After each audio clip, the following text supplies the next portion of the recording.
டேசூர் மஸ்தான். இந்த மகான் பகவான் ரமண மகர்ஷியோட ஆத்யந்தமான பக்தர். பிரம்ம நிலை எல்லா விதத்திலையும் உணர்வது அப்படிங்கிறதுல கரை கண்ட ஒரு பெரிய உத்தமர் இவர் டேசூர் அப்படிங்கிற கிராமத்தில் பிறக்கிறார். பிறந்து பகவான் ரமண மகர்ஷியை நோக்கி ஈர்க்கப்படுறார். ஹுசைன் சலுபி இவருடைய தாய் தந்தையர். கபீர்தாசரை பற்றி நம்ம எல்லாம் கேள்விப்பட்டிருப்போம். கபீர்தாசர் மதங்களை எல்லாம் கடந்து இருந்தவர், பிரம்மத்தை உணரக்கூடியவராகவே கபீர்தாசர் இருந்தார். கபீர்தாசர் போல் இவரும் அதே போன்ற மனநிலையிலேயே இருந்தார். மஸ்தான் அப்படின்னு சொன்னால் என்ன அர்த்தம் அப்படின்னு பார்த்தோம்னால், மனதுக்கு ரொம்பவும் பிடித்தவர், காதலர், காதலி அப்படிங்கிற ஒரு அர்த்தம் வரும். இந்த மஸ்தான் அப்படின்னு சொன்னால் இறைவனையே தன்னுடைய காதலனாக பாவித்து கொண்டு அந்த இறை சக்தியை அடைய வேண்டும், அதுவும் நிர்குண உபாசனையில் அடைய வேண்டும் அப்படிங்கிறது தான் இந்த மஸ்தான் அவருடைய குறிக்கோளாக இருந்தது. இந்த மஸ்தான் அவர் இந்த உலகத்தை விட்டு போனதுக்கப்புறமா அவருடைய கூடவே இருந்த அவருடைய நண்பராகப்பட்ட சம்பந்தன் அப்படிங்கிறவர் அவரை பற்றி என்ன எழுதியிருந்தார் அப்படின்னு சொன்னால், மஸ்தான் அப்படிங்கிறவர் ஒரு ஜீவன் முக்தர், தேசூரில் வாழ்ந்து வரார். அந்த செந்நிறமான அந்த கால்கள் மூலம் அவர் இந்த தண்ணீரெல்லாம் நடந்து செல்வார். அவருக்கு தண்ணீருக்கும் சேருக்கும் வித்தியாசம் தெரியாது. பிரம்ம ஞானத்தை எளிதில் உணரக்கூடியவர். இந்த விஷய வாசனங்கள் எல்லாவற்றையும் அழிச்சிட்டோம் அப்படின்னு சொன்னால் அந்த மனசு அப்படிங்கிறது அந்த விஷயமும் அழிஞ்சிடும். அது அழிஞ்சு போயிடுது அப்படின்னு சொன்னால் பரபிரம்மத்துக்கும் நமக்கும் இருக்கக்கூடிய திரையும் விலகிவிடும். நம்ம இருக்கக்கூடிய அந்த பரமானந்த நிலையிலேயே நாம் லயித்திருப்போம். அந்த உண்மை, அந்த பரபிரம்மம் நாம் அப்படிங்கிறத உணர்வோம். அப்படிங்கிறத உணர்ந்த பிரம்ம ஞானி டேசூர் மஸ்தான் அப்படிங்கிற சம்பந்தன் அப்படிங்கிறவர் அவரை பற்றி எழுதியிருக்கார். இவர் எப்படி நெசவு தொழிலில், கபீர்தாசர் எப்படி நெசவு தொழிலில் செய்வாரோ, சிறந்து விளங்கினாரோ, அது போலவே இவரும் ஒரு நெசவு தொழில் செய்து கொண்டு வந்திருந்தார். இந்த ஊர் பக்கத்திலேயே ஒரு காசி விஸ்வநாதர் ஆலயம் இருந்தது. கபீர்தாசருடைய வாழ்க்கையில் பார்த்தோம் அப்படி சொன்னாலும் வாரணாசி பக்கத்தில் தான் அவர் வாழ்ந்து கொண்டு வந்தார். மஸ்தான் சின்ன குழந்தையாக இருக்கும் பொழுதே ஆன்ம நிலையில் ஆழ்ந்து லயித்து இருக்கக்கூடியவர்களாம். தியானம் செய்யும் பொழுது தன்னை தானே மறக்கக்கூடிய ஒரு நிலை. அகிலாண்ட் அம்மா அப்படின்னு தேசூரை சேர்ந்த அம்மா அடிக்கடி பகவான் ரமணரை பார்க்க வருவார்கள். கிட்டத்தட்ட 70 கிலோமீட்டர் கடந்து தான் வர வேண்டும் திருவண்ணாமலைக்கு டேசூரிலிருந்து. இதெல்லாம் போலூர், மலையனூர்லாம் தாண்டி போனோம்னா தான் டேசூரே வரும். அந்த டேசூருங்கிற அந்த க்ஷேத்திரத்திலிருந்து அகிலாண்ட் அம்மாவுடைய இவர் வருவாராம் பகவான் ரமண மகர்ஷியை பார்க்க. அப்போது பகவான் ரமணர் விரூபாட்ச குகையில் இருப்பார். விரூபாட்ச குகை ஒரு அற்புதமான அமைதி கிடைக்கக்கூடிய ஒரு அற்புதமான ஒரு இடம்.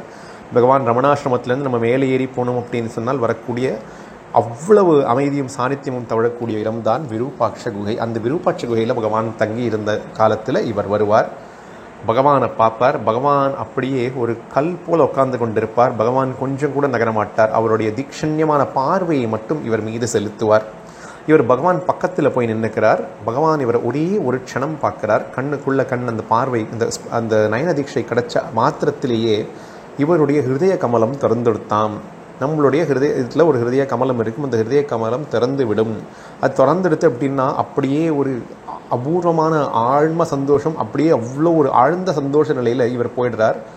இது எப்படி வெளிப்படுறது அப்படின்னு பார்த்தோம்னால், விரூபாட்ச குகை பக்கத்தில் இவர் அப்படியே நின்று கொண்டிருக்கார். 1 மணி நேரம் 2 மணி நேரம் அல்ல, 8 மணி நேரம். 8 மணி நேரம் ஒரு சாமானிய மனிதரால் நிற்க முடியுமா அப்படிங்கிறத நம்ம யோசிக்கணும்.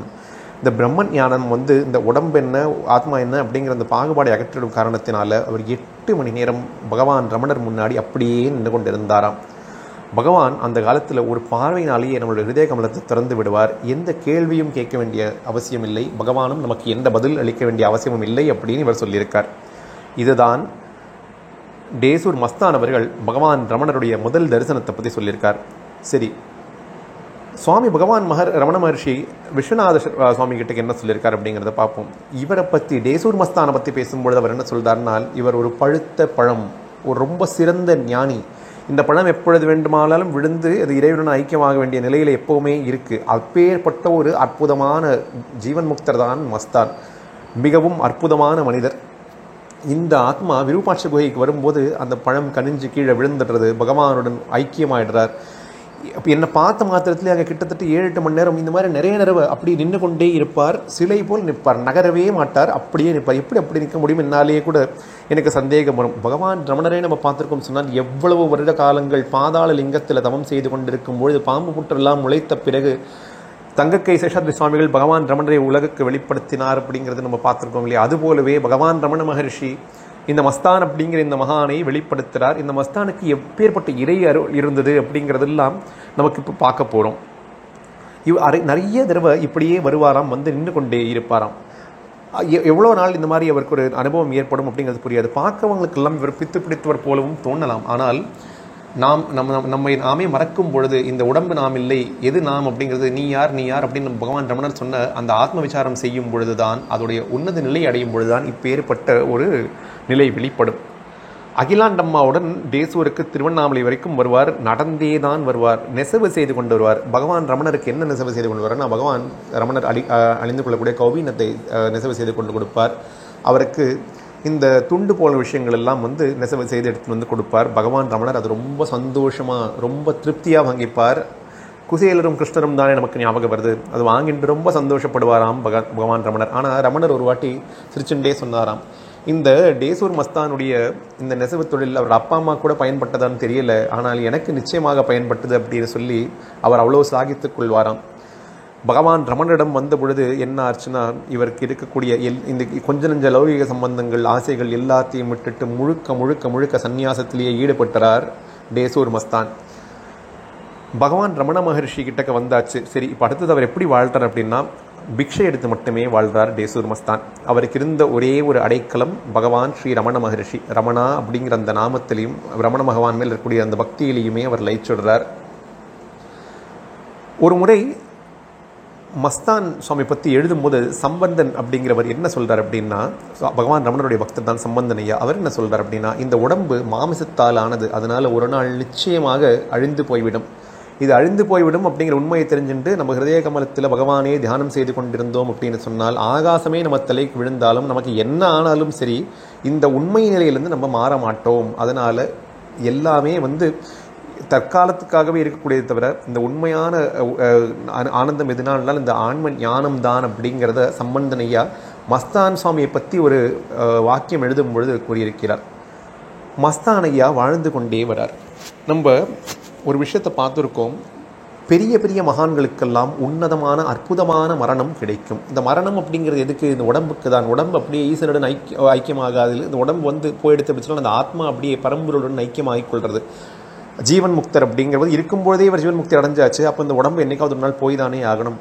மஸ்தான் ஐயா அவருடைய ஊரில் ஒரு கோவில் இருந்தது, தாண்டகபுரீஸ்வரர் அப்படின்னு ஒரு சுவாமி கோவில் அங்கே இருந்தது. அந்த கோவிலில் ஒரு சப்பரம் வாங்கி வச்சிருக்கா. அதில் தான் சுவாமியோட உற்சவம் போக போகிறது. ஒரு புதுசாக வாங்கியிருக்கிற சப்பரம். இதையே மஸ்தான் எல்லார்கிட்டையும் ஸ்லாகித்து சொல்லியிருக்கார். இங்கே கோவிலில் ஒரு சப்பரம் வாங்கி வச்சிருக்கார்கள். மஸ்தானுக்கு திடீர்னு உடல்நிலை சரியில்லாமல் இருக்குது. அகிலாண்டம்மா சொல்கிறார், மஸ்தான் அவருடைய இறுதி நாட்கள்லாம் எப்படி நகர்ந்தது, அப்போது எப்பேற்பட்ட ஒரு உன்னத நிலையில் அவர் இருந்தார் அப்போ தான் தெரிகிறது. எதை பற்றியுமே பேச மாட்டார். திடீர்னு அவர் பேசும்போது பேத்த ஆரம்பிக்கிறாரோன்னு நாங்கள்லாம் நினச்சோம். ஆனால் எங்களுக்கு அதை புரிஞ்சிக்க முடியல. அதோ பாரு, நந்தீஸ்வரர் வந்துட்டார். நந்தி பகவான் வந்து ஒரு காளமாடு ரூபத்தில் வந்திருக்கார். என்னோடய உடம்பு ஃபுல்லாக நாக்கால் வருடி கொண்டே இருக்கார். உடம்பு முழுக்க அப்படியே வருட எனக்கு சந்தோஷமாக இருக்குது. சிவகணங்கள் எல்லாம் நாட்டியம் ஆடுறது. என்னை அப்படியே அவங்க உலகத்துக்கு கூட்டிகிட்டு போகிறார்கள். அங்கே பாருங்க, அங்கே வந்து தாமரை நடந்த தடாகமெல்லாம் நிறைய இருக்குது. அங்கே வந்து அந்த அன்னப்பட்சிகள் எல்லாம் வந்து அற்புதமாக நீச்சல் அடித்து கொண்டு இருக்குது.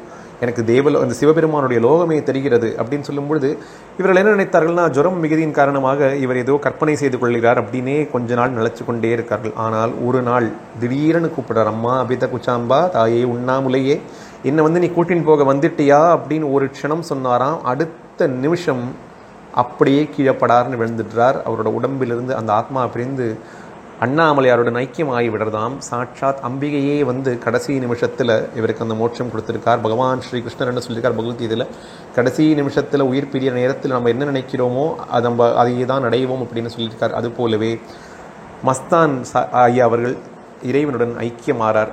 பகவான் ரமண மகர்ஷிக்கு இந்த விஷயம் தெரிய வரும் பொழுது அங்கே குஞ்சு சுவாமியை அனுப்புகிறார். மஸ்தான் ஐயா அவருக்கு சமாதி கட்டுமாறு சொல்கிறார். அதுக்கு முன்னாடி அந்த சமாதி வைக்கிறதுக்கு முன்னாடி அந்த உடல் அப்படி ஊர்வலம் போகணும் இல்லையா, அந்த ஊரில் அது எதில் போச்சு அப்படின்னு பார்த்தோம்னா இந்த சப்பரத்தில் தான் அந்த உடல் அப்படியே ஊர்வலம் சென்று கொண்டே இருந்ததாம். அந்த உடல் அப்படியே ஊர்வலம் சென்று கொண்டே இருக்குது. அப்போது பகவானுக்காக வாங்கப்பட்ட அந்த சப்பரம் எதற்காக? என்னுடைய பக்தனுக்காகவே தான் செய்யப்பட்டது அப்படின்னு பகவான் உணர்த்தியிருக்கார். இவர் என்னைக்கு இந்த உலகத்தை விட்டு போனார் அப்படின்னு பார்த்தோம்னால் நரக சதுர்தசி அப்படிங்கிற அந்த அற்புதமான திதி என்னைக்கு தான் இவருடைய ஆத்மா பிரியறது. அன்னைக்கு அது மட்டும் இல்லை, தீபாவளிக்கு ஒரு நாள் முன்னால் அது மட்டும் இல்லாமல் அன்னைக்கு மாத சிவராத்திரியும் தான். இதற்கு மேலே வேறு ஏதாவது வேணுமா? அனாயாசேன மரணம் பினா தென்யன் ஜீவிதம் தேகிமே கிருப்பையா சம்போ தொய பக்திம் அசஞ்சலாம் அப்படின்னு ஒரு ஸ்லோகம் இருக்குது. இறைவா ஈசனே, எனக்கு இந்த மரணம்ங்கிறது அனாயாசமாக வர வேண்டும் அப்படின்னு சிவபெருமானை நாம் வேண்டிக் கொள்கிறோம்.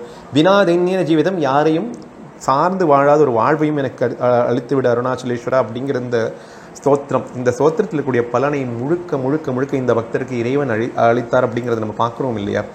அப்படியே இந்த அவருடைய உடல் எல்லாம் அப்படியே இதில் போயிட்டு ஊர்வலத்தில் போன பிறகு தாடகபுரீஸ்வரர் கோவில், அந்த கோவில் பக்கத்திலேயே தான் இவருடைய ஜீவசமாதியும் அமையப்பட்டது.